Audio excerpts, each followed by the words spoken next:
सुरानी गांव में पसरा मातम। ट्रेलर हादसे में जिंदा जला चालक योगेंद्र सिंह, पीछे छोड़ गया संकटों से जूझता परिवार।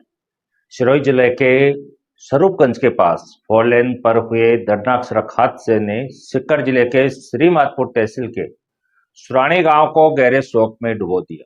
12 मार्च गुरुवार रात करीब 9 बजे दो ट्रेलरों की आमने सामने भिड़ंत के बाद लगी भीषण आग में सुरानी निवासी योगेंद्र सिंह उम्र 34 वर्ष जिंदा जल गए। हादसे की खबर जैसे ही गांव पहुंची, पूरे गांव में मातम छा गया।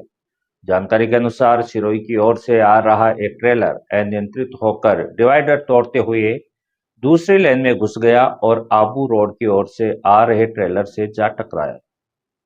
टक्कर इतनी तेज थी कि एक ट्रेलर के केबिन में तुरंत आग लग गई। देखते ही देखते आग ने पूरे केबिन को अपनी चपेट में ले लिया और चालक योगेंद्र सिंह उसमें फंस गया। आग की लपटें इतनी तेज थी कि वह बाहर नहीं निकल सका और जिंदा जल गया। घटना की सूचना मिलते ही थाना प्रभारी ओम प्रकाश चौधरी पुलिस जाब्ते के साथ मौके पर पहुंचे।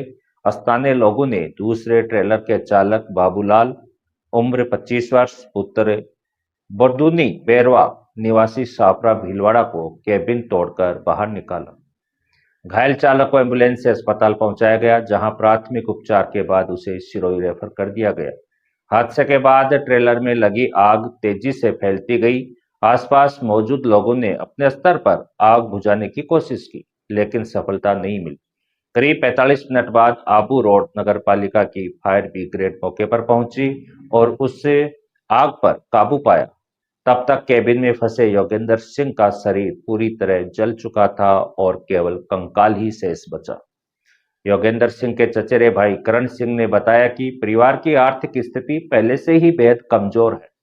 योगेंद्र सिंह की माता का देहांत उनके बचपन में ही हो गया था। इसके बाद किसान पिता ने कठिन परिस्थितियों में परिवार को संभाला और बच्चों का पालन पोषण किया। परिवार की जिम्मेदारी धीरे धीरे योगेंद्र सिंह के कंधों पर आ गई थी। ट्रेलर चलाकर ही वह घर का खर्च चलाते थे और अपने बूढ़े पिता, पत्नी और बच्चों का सहारा बने हुए थे। योगेंद्र सिंह अपने पीछे पत्नी और 2 मासूम बेटियां छोड़ गए हैं। एक बेटी की उम्र करीब 5 वर्ष और दूसरी की 2 वर्ष है। परिवार की हालत ऐसी है कि अब उनके जाने के बाद घर पर आर्थिक संकट और गहरा गया है। परिजनों के अनुसार अभी तक उनकी पत्नी और बच्चों को इस दर्दनाक हादसे की पूरी जानकारी भी नहीं दी गई है।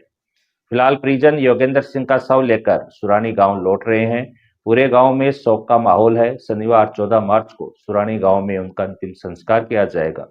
योगेंद्र सिंह की ऐसे मौत ने न केवल एक परिवार का सहारा छीन लिया, बल्कि गांव के लोगों को भी गहरे दुख में डाल दिया। नमस्कार।